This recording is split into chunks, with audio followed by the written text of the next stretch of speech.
Bonjour à toutes et à tous. Merci d'être présentes et présents en ce 24 avril 2025 pour ce nouveau webinaire professionnel organisé par l'École de la librairie. Il s'agit donc d'un webinaire organisé par l'association Atlas. Le cadre du projet s'appelle Archipelagos et c'est donc organisé en partenariat avec l'association Atlas et l'Agence régionale du livre de la région PACA. On va être ensemble pendant 1 heure. N'hésitez pas à poser vos questions. Elles seront centralisées, on prendra le temps d'y répondre. Et sachez qu'une rediffusion sera disponible dans les jours prochains, à savoir lundi. Euh, pour ce webinaire, on va parler aujourd'hui de la littérature catalane. Pour la deuxième fois dans ce cycle de webinaires, on va s'intéresser non pas à la littérature d'un État-nation, mais à la littérature d'une région. Donc une région, certes, mais une région qui a un statut autonome en Espagne, donc la Catalogne. Ça, c'est une grande importance parce que il s'agit donc de la littérature d'un territoire et non d'un pays. Et l'histoire de ce territoire est particulièrement mouvementée, aussi bien vis-à-vis du pouvoir central espagnol que vis-à-vis du pouvoir central français, car la Catalogne est donc à cheval sur ces deux pays. On parle d'ailleurs de Catalogne Nord et de Catalogne Sud, et non surtout pas de Catalogne française et de Catalogne espagnole.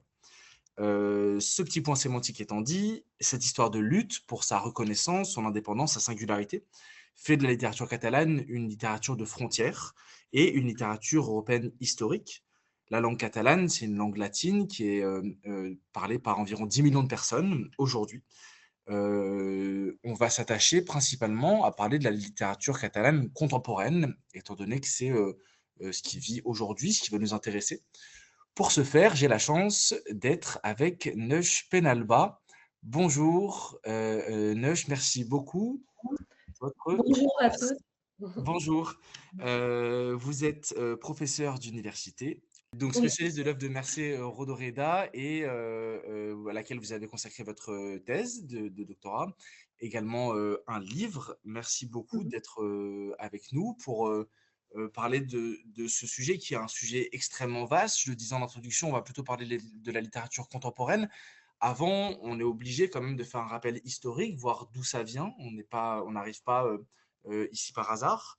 Est-ce que rapidement, on peut voir un peu quand est-ce que naît la littérature catalane, nous donner quelques points de repère pour donner des éléments de contexte aux gens qui nous écoutent. Oui, bonjour. Merci de m'avoir invité. C'est un plaisir d'être avec vous pour fêter la Tout à Saint-Jordi. fait, Je ne sais très pas bien. si vous m'entendez bien. En fait, pour moi, il y a un décalage. Donc, ça Moi, coupe. je vous entends très bien même. OK. De mon côté, OK. Très bien. Ben, moi, parfois, ça coupe un peu. Donc, bah, je m'excuse d'avance. Peut-être qu'il va y avoir un petit décalage. Je suis aux États-Unis. Je ne sais pas si c'est Certainement. ça ou quoi. Bon, oui, donc oui, les parcours historiques, vous voudrez qu'on commence par Tout un à petit fait. rappel. La littérature catalane naît dans une autre langue, elle Mm. naît en poésie en occitan. Ausiàs Marc, qui est un chevalier de la cour du roi Jaume I, qui est le roi de la couronne d'Aragon, qui va repentir la couronne catalane, aragonaise par toute la Méditerranée.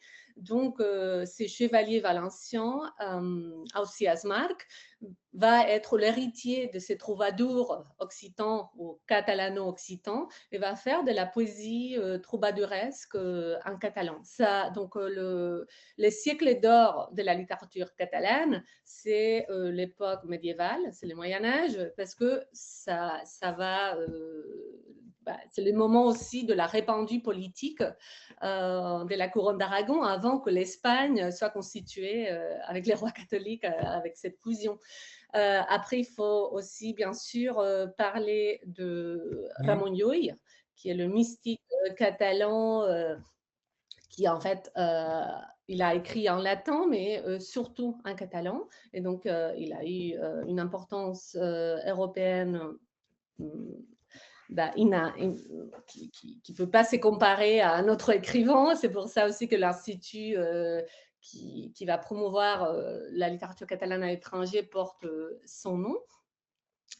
Et puis, on a aussi, très important, Joanot Martorell, qui est aussi un chevalier, qui écrit le roman chevaleresque Tirant lo Blanc, qui est une des lectures de Don Quichotte. Et donc, Cervantes lui va faire hommage à cet écrivain aussi en catalan. Donc ça, c'est l'âge d'or. Après aussi, avec le déclin politique de la Catalogne en faveur de Castille, on entre dans une période que l'historiographie catalane a nommée la décadence. Et donc, c'est un moment de plusieurs siècles dans lesquels le catalan est très vivant socialement. Donc, la plupart de la société est monolingue catalan, mais la langue des cultures va être l'espagnol. Donc, il y a cette diglossie, les poètes, les écrivains, jusqu'à la fin du XVIIIe siècle, du XIXe, vont adopter la langue de la cour, qui est la cour de Madrid.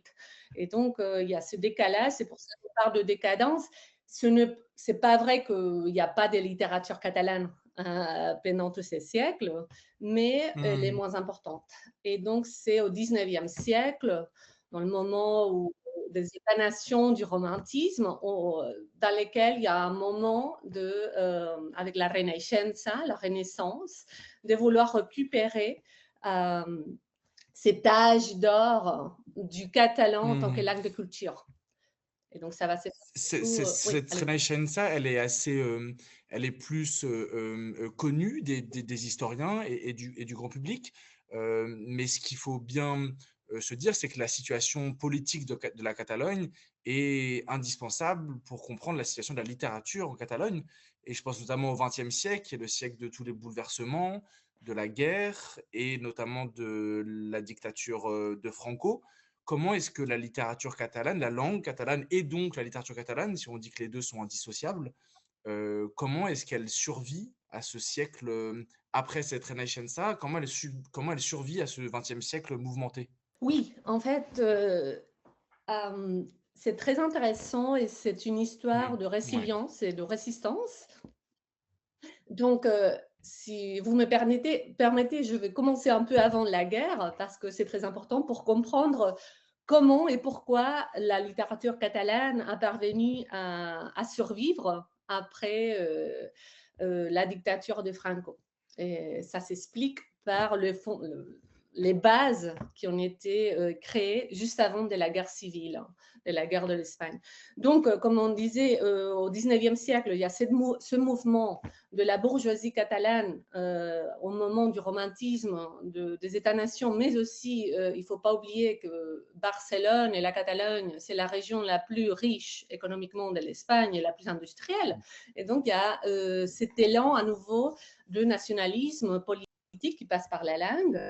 Et donc, il y a cette volonté, comme je disais tout à l'heure, de vouloir récupérer une langue qui est très vivante, mais la récupérer en tant que langue de culture. Et ça s'est fait à partir de la poésie. Et puis, il y a deux autres mouvements qui sont le modernisme, donc le modernisme, et le noucentisme, donc c'est comment dire, le mouvement du 1900. Voilà. Donc, c'est deux mouvements qui sont au tout début du XXe siècle. Donc, on a ces trois mouvements qui sont culturels, intellectuels et à la fois politiques, Renaissance, modernisme, noucentisme, et qui s'enchaînent pour aboutir à cette institutionnalisation de la littérature catalane.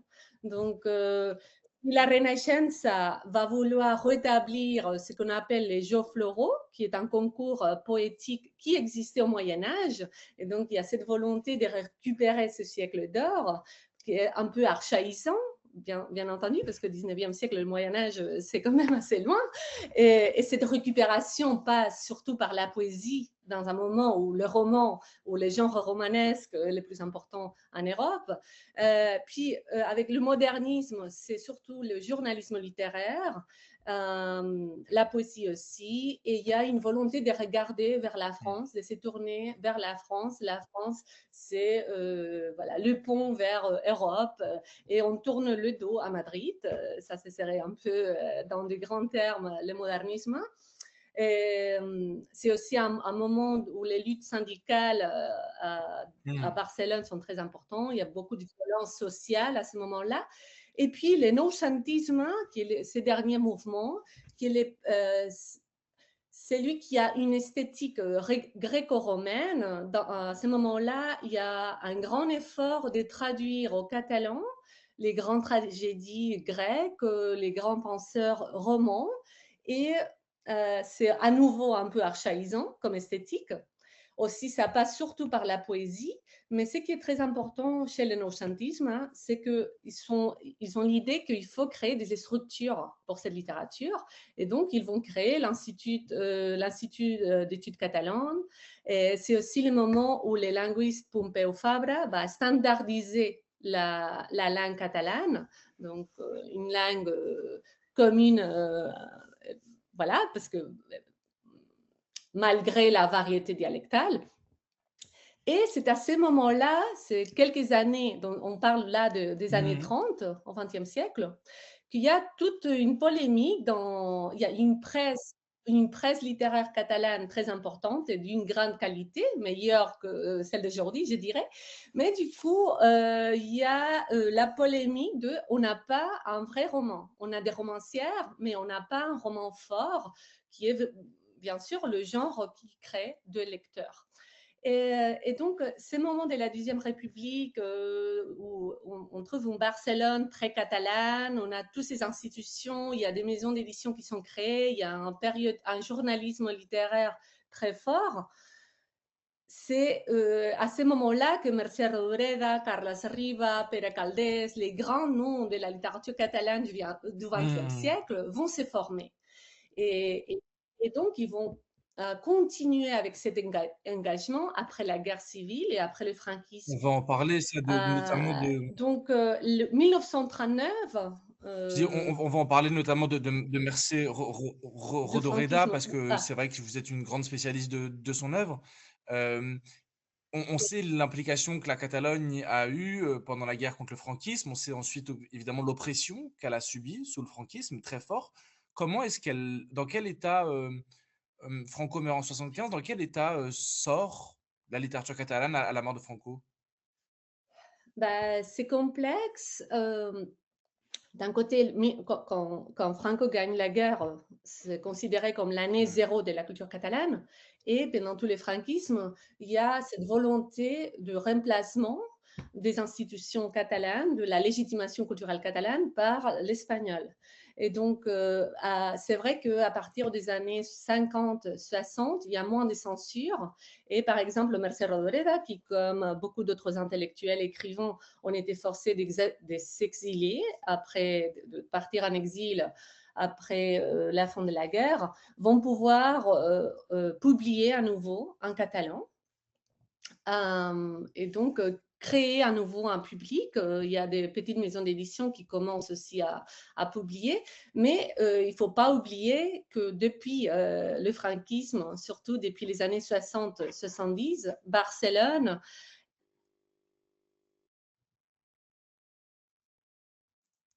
J'ai un petit problème. García Márquez, Vargas. Il y a eu un petit problème de connexion. On s'est arrêté à Barcelone.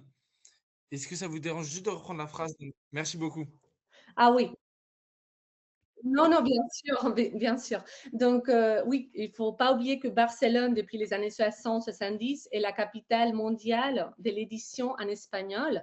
Et on ne peut pas parler du boom latino-américain de García Márquez, Julio Cortázar, Vargas Llosa sans Barcelone. C'est grâce à des maisons d'édition catalanes qui publient en espagnol que ces booms latino-américains arrivent. Non, donc, si on peut résumer un peu, je pense que l'histoire du XXe siècle pour la littérature catalane, c'est le rêve de la normalité avant la guerre civile.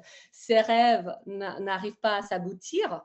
Et donc, on peut parler, je pense, d'une littérature normale quand on parle de la qualité de quelques écrivains.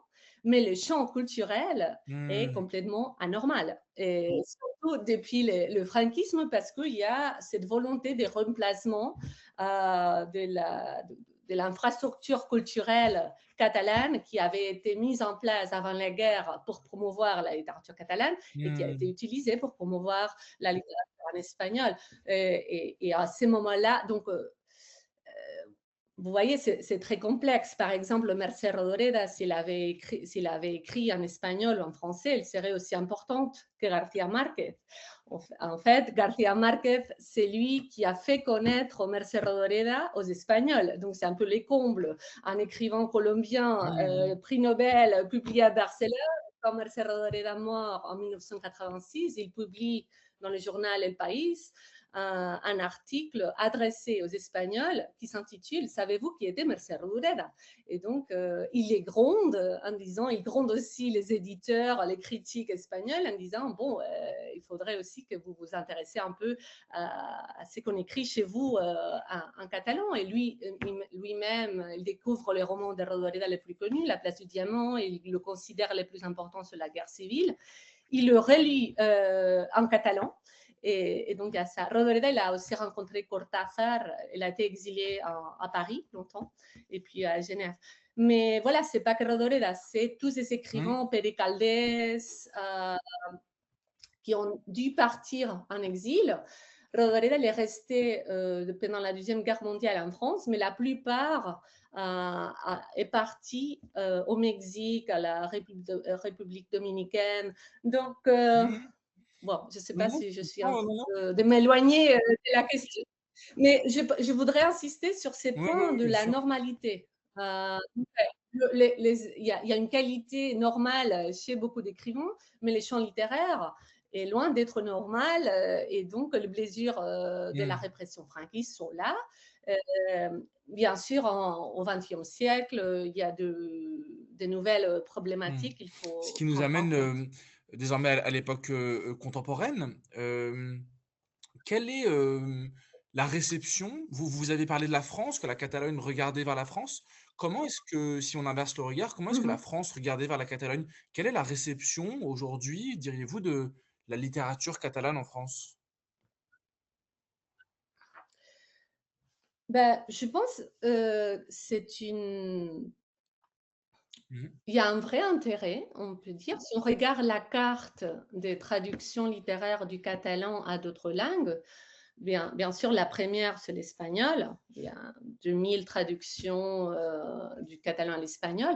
Mais la deuxième langue, c'est le français. Donc, il y a plus de 700 ouvrages traduits au catalan, au français, excusez-moi. Donc, les grands classiques, mais aussi Mmh. des nouveautés littéraires. Donc, il y a des écrivains contemporains qui tout de suite sont traduits au français, notamment, je pense à Irene Solà, à Miquel de Palol, à Eva Baltasar, Jaume Cabré. Ils ont été très rapidement traduits au français. Et puis, dans le cas de Mercè Rodoreda, elle a été traduite presque intégralement chez Gallimard, aux éditions Seuil, donc de maison d'édition très prestigieuse. Mais voilà, donc je pense qu'il y a un bon intérêt du côté français. C'est vrai que dans les cas de voilà, fin du XXe siècle, il y avait encore des problèmes chez les traductions. On retrouve ça avec Bernard Lefargue, qui a traduit Mercè Rodoreda pour Gallimard. Parfois, la traduction passe par la traduction à Oui. l'espagnol. Donc, c'est la traduction de la traduction. Et donc, il faudrait, je pense, aujourd'hui renouveler, reprendre certaines traductions qui ont été faites comme ça. Heureusement, aujourd'hui, on compte avec des traducteurs directs du catalan au français. Mmh. Et donc, ça a beaucoup changé. Mais oui, il faudrait Mmh. reprendre, je pense, quelques On va dire traductions. qu'il y a évidemment, beaucoup d'auteurs, catalans et d'autrices catalanes qui sont traduites en français. On a fait le choix de s'arrêter principalement sur 3 auteurs et autrices. Rodoreda, étant donné que vous êtes une grande spécialiste de son œuvre, dont les éditions Zulma d'ailleurs viennent de, retraduire un texte qui, vous l'avez dit, est principalement traduit chez Gallimard dans la collection L'Imaginaire. On va en parler, si Oui. vous voulez bien, de Rodoreda, également de Jaume Cabré, écrivain catalan, dont l'œuvre est traduite chez Actes Sud. et dont c'est vrai que certains romans comme Confiteor ont laissé je pense, une trace indélébile dans l'esprit de quiconque a lu. Et également Eva Balthazar, qui, elle, est traduite par les éditions Verdier en France. Est-ce que vous pouvez nous parler de ces trois auteurs qui incarnent aujourd'hui la littérature contemporaine, 20e et 21e siècle, catalane en France? Oui, bien sûr. Donc, oui, Rodoreda, je pense, en fait, ça fait partie en fait, comme je disais, si elle avait été écrit, si elle aurait écrit en espagnol, elle serait beaucoup plus importante, beaucoup plus reconnue, mais elle a été très traduite déjà quand elle était vivante. Mais il y a eu un problème chez nous, en Catalogne, comme les champs littéraires d'une langue minorisée sans un État derrière. Parfois, il y a des problèmes de reconnaissance de nos vrais, de notre canon, voilà, non, de la canonisation des auteurs. Donc, il y a eu un certain machisme culturel où, voilà, de la réduire à cette vieille dame qui parlait de la guerre civile et qu'on apprend quand on est au lycée et puis on oublie. Mais c'est grâce à Rodoreda que le roman, que le genre romanesque en catalan va s'égaler au niveau européen. Et donc, c'est grâce à Rodoreda qu'on a aujourd'hui, on peut dire, un roman littéraire catalan fort, parce qu'elle va combler ces décalages des siècles où la poésie, le théâtre ou l'essai ou le journalisme étaient le genre littéraire le plus important en langue catalane. Euh, cette année, les éditions Zulma, ils ont publié Jardin sur la mer. C'est le premier roman qu'elle écrit quand elle est partie en exil. C'est pas son meilleur roman, je dirais, mais La place du diamant, qui est le plus célèbre, le plus connu. Mais il y a aussi des autres romans merveilleux, moins connus, que personnellement, je pense qu'ils sont meilleurs que La place du diamant ou que Jardin sur la mer, qui ont été traduits chez Gallimard, comme La rue des Camélias, qui est un peu l'histoire d'une prostituée, mais il y a aussi une relation très intéressante avec la littérature française. C'est un roman très proustien. Aussi Alexandre Dumas, bien sûr, qui est dans les titres, La rue des Camélias et tout. Mais aussi, cette prostituée, c'est un peu une allégorie de Barcelone, d'une Barcelone orpheline et prostituée pendant le franquisme. Et donc, c'est cette flâneuse qui parvient de Barcelone. Puis, il y a Miroir brisé, qui est sûrement son roman le plus complexe. C'est la décadence de la bourgeoisie catalane au XXe siècle, l'histoire de cette famille. Et puis, ces nouvelles ont été aussi traduites, Ma Christine et d'autres nouvelles. Mais je voudrais vous parler surtout de son roman posthume, La mort et les printemps, qui a été traduit aux années 80, quand il est sorti après sa mort chez Gallimard, mais comme je disais, avec des problèmes qui ont été calqués de la traduction à l'espagnol. Et donc, ces romans n'existaient pas dans le champ littéraire catalan. En fait, il a été publié, mais oublié. On connaissait Rodoreda. Et donc, on a créé une idée de cette vieille dame qui part toujours du franquisme, etc. Les 2017, qui est une date très importante, c'est le moment voilà, dont ça éclate, le moment du procès indépendant, etc. Donc, ces romans est republié.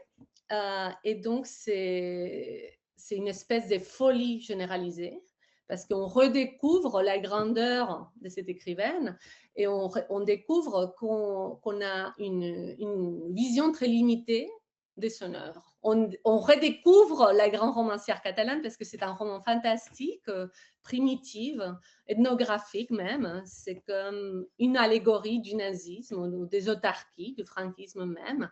Mais voilà, c'est de l'ethnofiction.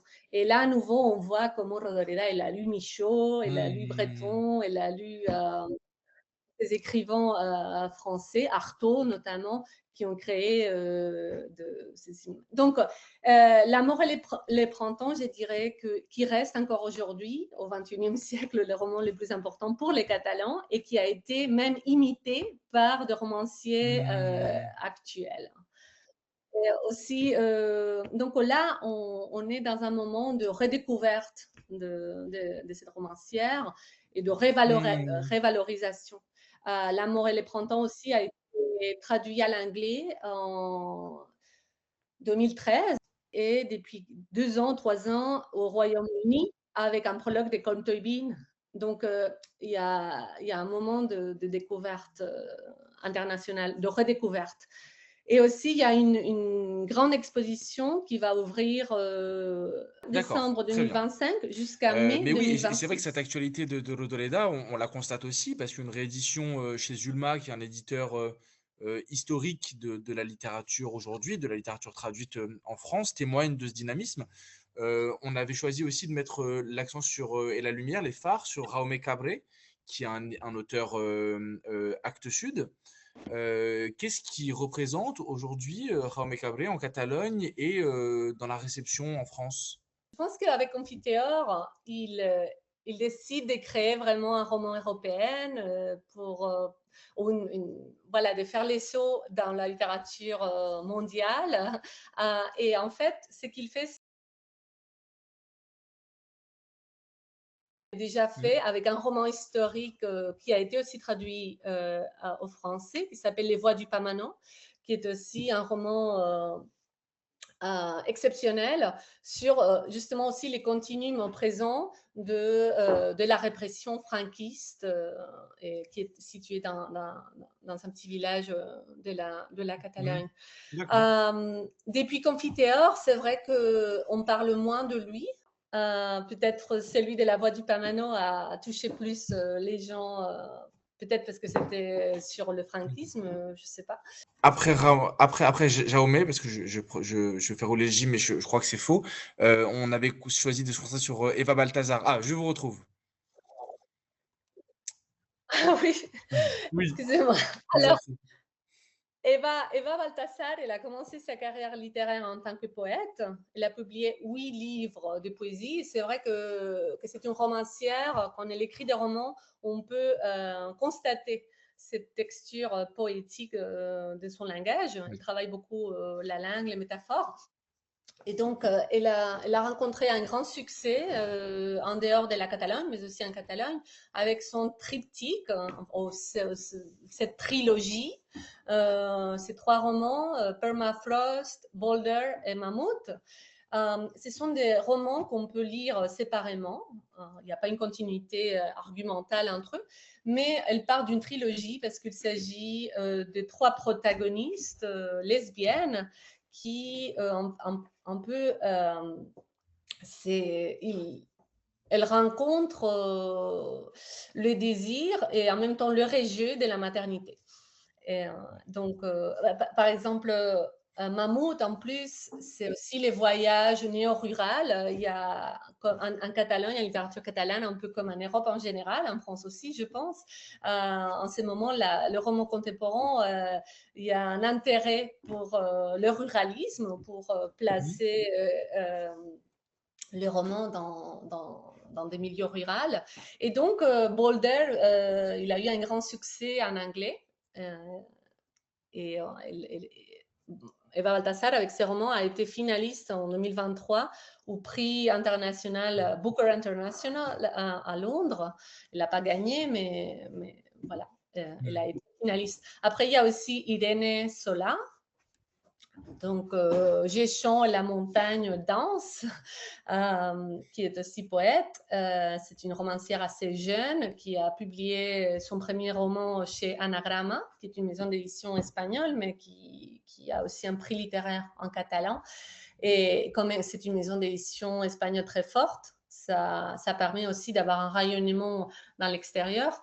Et ces romans d'Irene Sola a été pris de l'Union européenne en 2020. Donc, oui, on peut parler, je pense, d'une bonne santé à niveau international et des traductions de cette littérature sans pays Mhm. et qui rencontre quand même des problèmes chez nous. Mhm. On peut signaler également un auteur catalan qui a été traduit l'année dernière par les éditions des Argonautes, qui s'appelle, peut-être je prononce mal, Joan Luis Luis. Johan Luis Juez, oui, en Joan fait, Luis Luis, il est français, non? Il vient de la Catalogne Nord exactement. et il est très aimé en Catalogne. Donc, il a publié aussi un livre de style à la manière de Queneau. C'est pas Joan-Louis Suisse, oui, il est très renommé à Barcelone. Et Mhm. donc, c'est un des cas, comme vous disiez tout à l'heure, de cette littérature des frontières. N'est-ce pas? En fait, la littérature catalane, c'est pas que la Catalogne. Les domaines linguistiques est aussi au sud de la France. Mais aussi celle qu'on appelle la Franja, qui est la frontière avec l'Aragon. Et là, on a des écrivains comme Frances Serres, des autres. Et puis, dans les îles Baléares et le pays valencien. Mais bien sûr, donc ça, c'est un des autres axes problématiques du champ culturel. Il y a une même tradition linguistique et culturelle dans ces régions, mais une déconnexion politique. Et ça a un impact sur les champs culturels. Aussi, il y a un autre écrivain français qui écrit en catalan de la Catalunya Nord, Jean-Daniel Betsonov, qui est aussi contemporain de Joan-Louis Suisse. Et puis, après, il y a aussi Miquel de Palol, qui a été aussi publié chez Zulma, les éditions Zulma. Ça a été traduit comme les trois corps. Bon, je pense qu'après, Lauriane va vous envoyer la liste. Et donc, c'est un roman qui a été publié dans les années 80. L'écrivain est toujours vivant. Et donc, c'est un roman qui imagine une apocalypse nucléaire. Et donc, c'est des discussions dans un refuge parmi les intellectuels et politiciens qui ont survécu cette apocalypse nucléaire. Et l'année dernière a été considéré par les New York Times comme un des meilleurs livres traduits à l'anglais cette année-là. Donc, vous voyez, je pense qu'avec la littérature catalane, il faut toujours avoir la reconnaissance extérieure pour qu'on finisse par reconnaître nous-mêmes ce qu'on a chez nous parfois, non? C'est aussi le de Palol. Après aussi, récemment, en français, a été publié un roman de Montserrat Roig. En fait, elle a publié dans la fin du XXe siècle, mais elle est morte prématurément. Les temps des cerises, traduit par Marc Audi. Et oui, je ne sais pas si vous voulez que je vous parle des autres écrivains. Oui, oui. Bah, c'est vrai qu'il y en a beaucoup. Il y a une bibliographie qui va nous être donnée. Ce qui est intéressant, notamment avec, je signalais la parution de l'année dernière de Junil de Joan Louis Suisse. Vous disiez que c'était qui venait de la Catalogne Nord. C'est également, lui, un traducteur du français vers le catalan. C'est notamment celui qui a traduit, c'était le traducteur de Céline. Est-ce qu'il y a est-ce que vous diriez, dans le champ culturel, dans le champ littéraire français, il y a des traducteurs qui représentent aujourd'hui la littérature catalane, ou bien la littérature catalane est disséminée vers un grand nombre de traducteurs et traductrices?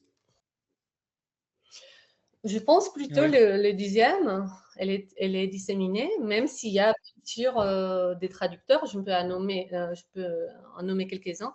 On a déjà parlé de Bernard Leffarge, qui était le traducteur, notamment à partir des années 60 et qu'il faudrait réviser quelques traductions. Je pense qu'une traductrice, elle a traduit Eva Baltasar. Puis on a François-Michel Durazzo qui a traduit Les trois corps de Est-ce Miquel que de Palol. vous voulez Edmond bien juste me répéter le Rayard. nom de la traductrice d'Eva Balthazar chez Verdier? Il y a eu un petit problème de connexion au moment où vous Est-ce que avez donné le nom de la personne qui traduit Eva Balthazar chez Verdier. C'était juste pour la voir. oui, Annie Batz, très Annie bien. Batz. Oui, après Edmond Rayard, il a traduit les derniers romans de Ouais. Rodoreda chez Zulma, mais il a aussi également traduit Irene Sola, qui est cette romancière très jeune qui a gagné. Le prix de l'Union européenne, ouais, tout à fait. Je pense qu'on peut parler Marc Audi, qui est professeur à Bordeaux, mais il a traduit Les temps des cerises de Montserrat Roig. Il y a aussi une traduction, je dirais, de la poésie contemporaine qui est assez intéressant. Par exemple, François-Michel Mmh. Durazzo et d'autres traducteurs ont traduit un volume qui s'appelle Enfants libres, 25 poètes catalans. Oui, Donc, ouais, peut-être le théâtre, c'est le genre qui a été le moins traduit, je dirais. Et donc, il y a, voilà, donc il y a Édition Seuil, il y a oui, c'est Gallimard, ça. il y a C'est Zulma, puis On après, il y a pourrait les dire que c'est une Argonautes. particularité assez intéressante quand même de Je de dirais la qu'il y a littérature catalane. J'allais y c'est venir plutôt sur les maisons répandu d'édition, parce qu'au dans les final, maisons on a du mal à d'édition distinguer et une maison d'édition qui prendrait en charge, entre guillemets, la traduction du catalan, comme il pourrait y avoir pour les littératures d'Europe de l'Est, les éditions noir sur blanc. La littérature anglo-saxonne va être très incarnée ouais. par certaines maisons d'édition, comme Albin Michel ou Gellmeister. Euh, euh, Mmh. la littérature catalane, au final, est quand même bien représentée, Mmh. peut-être aussi parce qu'une partie du territoire catalan est sur le sol français et fait partie du territoire français. Mais c'est cette particularité qui au final, serait presque plutôt rassurante et bon signe pour la vitalité de la littérature catalane. Oui, tout à fait. C'est vrai qu'il y a quelques années, c'était plutôt Actes Sud, je dirais. Alors que maintenant, on a La Croisée, on a Édition de l'Atelier. Oui, je pense que et en fait, cette vitalité des traductions, qui est répandue dans différentes maisons d'édition françaises, on la retrouve aussi dans le champ littéraire catalan contemporain. En fait, il y a 15 ans, il y a eu Mmh, un éclat de avec plaisir. nouvelles maisons d'édition indépendantes. Bah, je peux vous les écrire ou après, donc, sinon ça va être compliqué.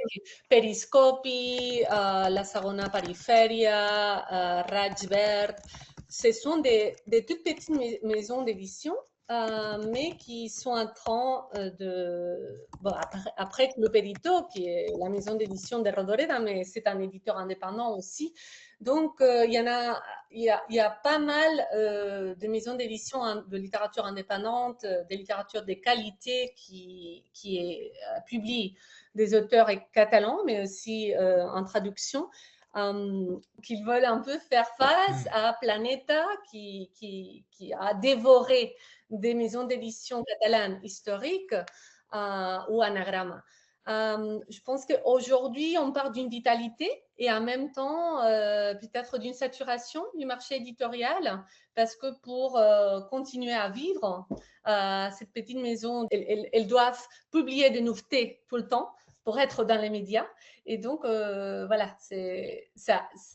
D'un côté, ça c'est bon pour la Mmh. traduction dans d'autres langues aussi. On voit que c'est une littérature très vivante, très dynamique.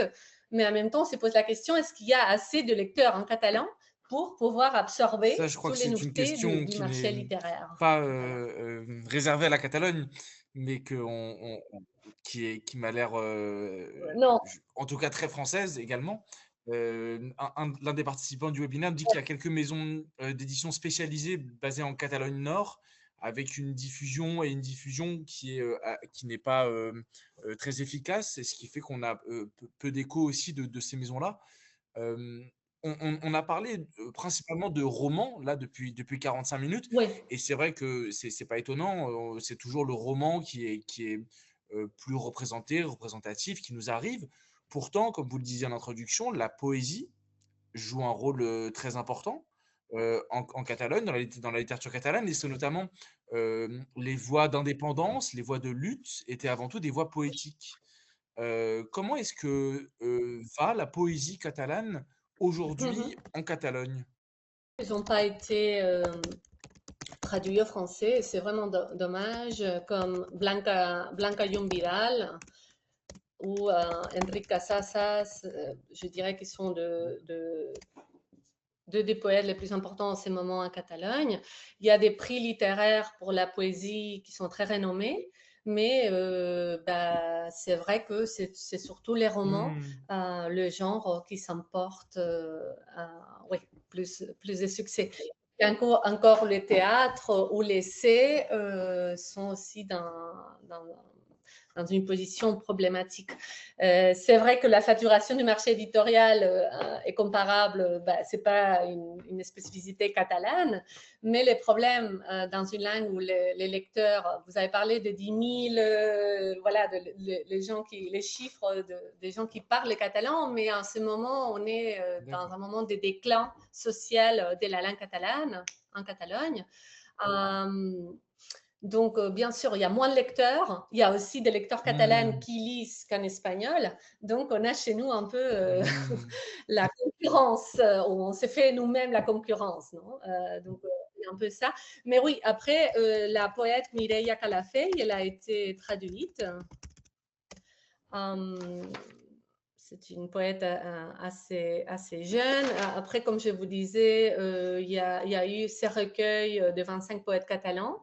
Je ne sais plus la maison d'édition, mais cette anthologie a été traduite On va par retrouver ça dans la François-Michel bibliographie. Durazzo, et ce sont des poètes contemporains. Mais oui, c'est vrai que Oui, oui, ce n'est bien pas sûr. Et comparable à la traduction du roman. cette littérature, on l'a dit, c'est une littérature historique européenne. Vous avez parlé de prix littéraires en Catalogne. Je sais qu'il y a aussi des festivals qui sont très importants. Comment est-ce que la littérature catalane, elle rayonne aujourd'hui malgré cette difficulté liée aux baisses du nombre de personnes qui la parlent? Je pense que c'est quand même une langue et une littérature que, voilà, on part toujours des problèmes, on se plaint tout le temps, mais qu'on a une grande tradition de résistance. Et je pense que surtout ces petites maisons d'édition sont très fortes à ça. Et après, comme je disais tout à l'heure, le fait que des noms comme Eva Baltasar soient reconnus comme finalistes du prix Booker, ou Irene Sola qui gagne les prix internationaux européens, ou Michele Palol, ou même une écrivaine de nouvelles qui n'a pas été elle n'a pas été traduite au français, je vous l'écris ici. Si jamais il y a ici un éditeur qui voudrait la traduire, Irene Pujadas, elle a été traduite à l'anglais. Et en fait, l'année dernière, The New Yorker a publié la traduction à l'anglais d'une de ses nouvelles comme une des meilleures nouvelles publiées en 2024. Donc, je pense que c'est comme je disais, voilà, c'est normal dans quelques auteurs qui parviennent à franchir la frontière ou la renommée internationale. Et donc, ça revitalise toujours, ça revient pour encourager les gens à valoriser notre littérature. Après, il faut aussi noter, par exemple, cette année, Barcelone est la ville invitée dans le festival littéraire de Guadalajara à Mexico. Donc, la foire internationale du livre à Guadalajara, donc Barcelone est la ville invitée. Bien sûr, comme je disais avant, Barcelone, c'est aussi la capitale mondiale de l'édition en espagnol, donc on va voir comment ça se passe. Mais bien sûr, ça va permettre aussi d'amener un peu la littérature catalane vers... À défaut d'avoir des éditeurs d'Irene Pujadas, l'Amérique on a une latine. volonté de traduction d'Irene Pujadas. Oui, on parlait du festival du Mexique. Donc, c'est vrai qu'on constate quand même ce rayonnement. Il me semble que, par exemple, pour reparler de Confiteor, Confiteor fait partie des meilleures ventes du fonds d'Actes Sud. Et c'est un roman, on peut dire, en France. Alors, c'est intéressant de voir que la réception n'était pas la même en Catalogne.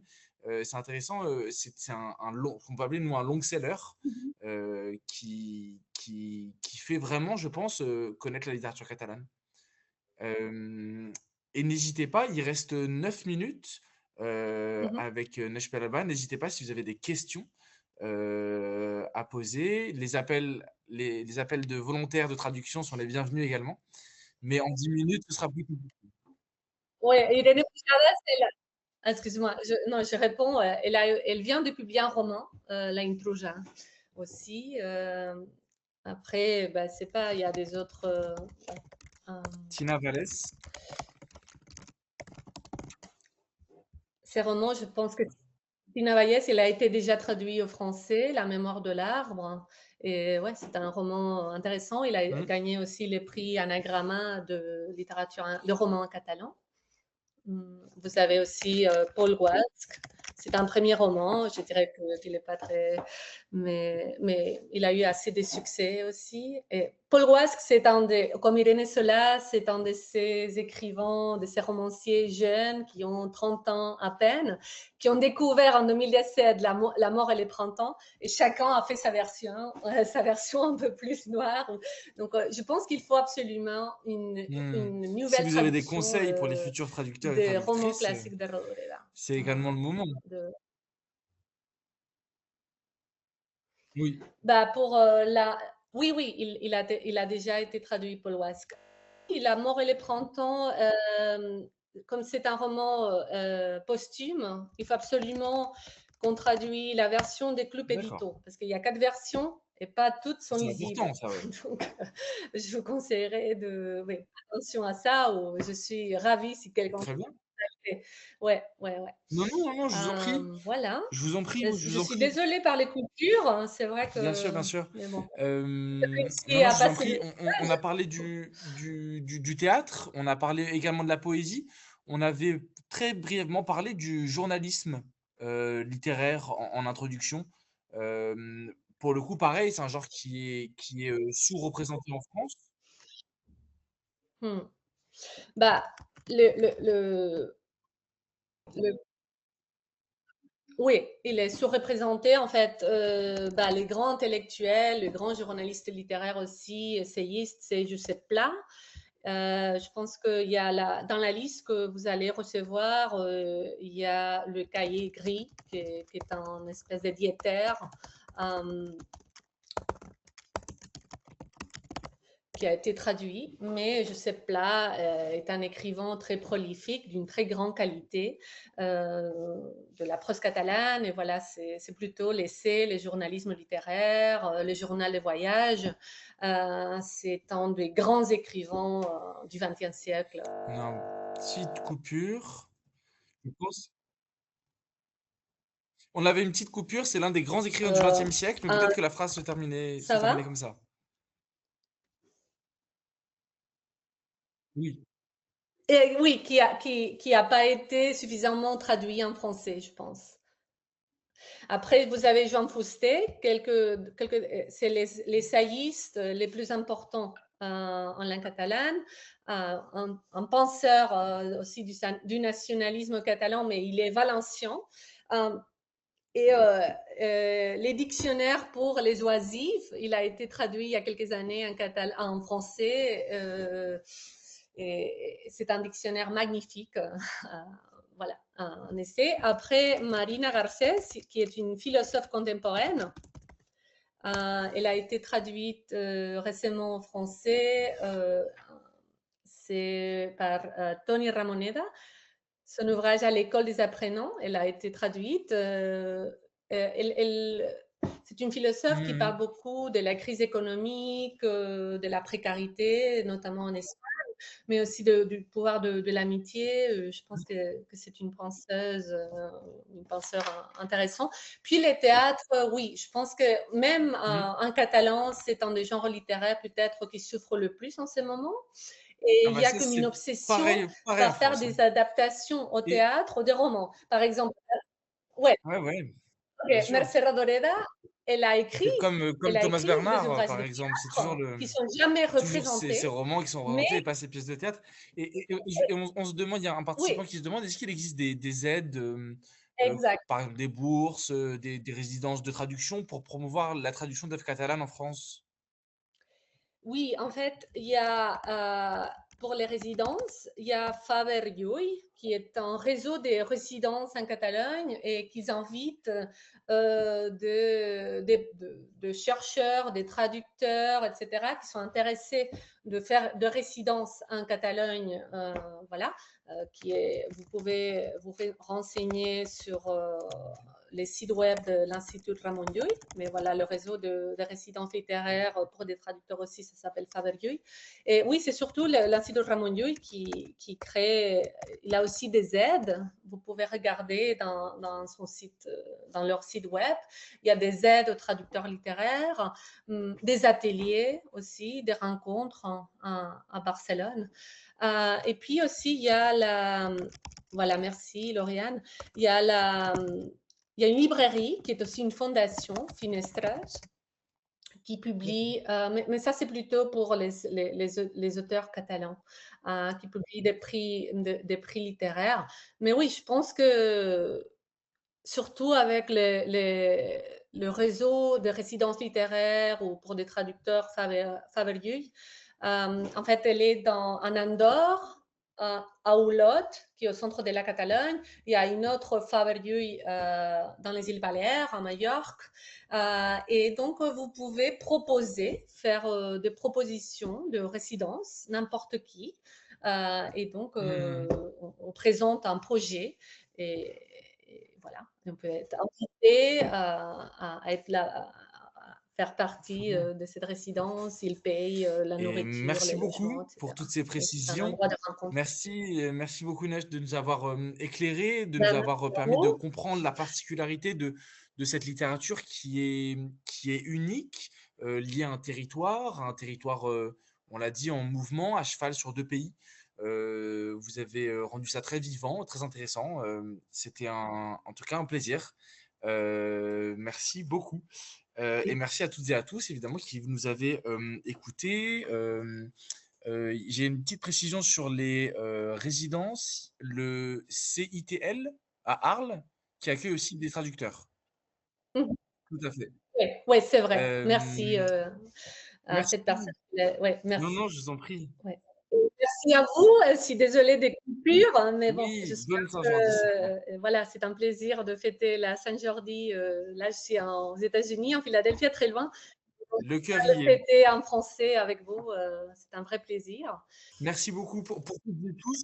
Voilà. Sachez que donc vous recevrez la bibliographie Bah, merci à vous. concoctée par l'école et par Lauriane, et vous recevrez un lien lundi vers la rediffusion. Le prochain webinaire Atlas, le prochain webinaire du projet Archipelagos organisé par Atlas et l'école de la librairie aura lieu le 5 juin. Il s'agira d'un webinaire sur la littérature tchèque avec Sarah Vibiralova. N'hésitez pas, les inscriptions sont ouvertes.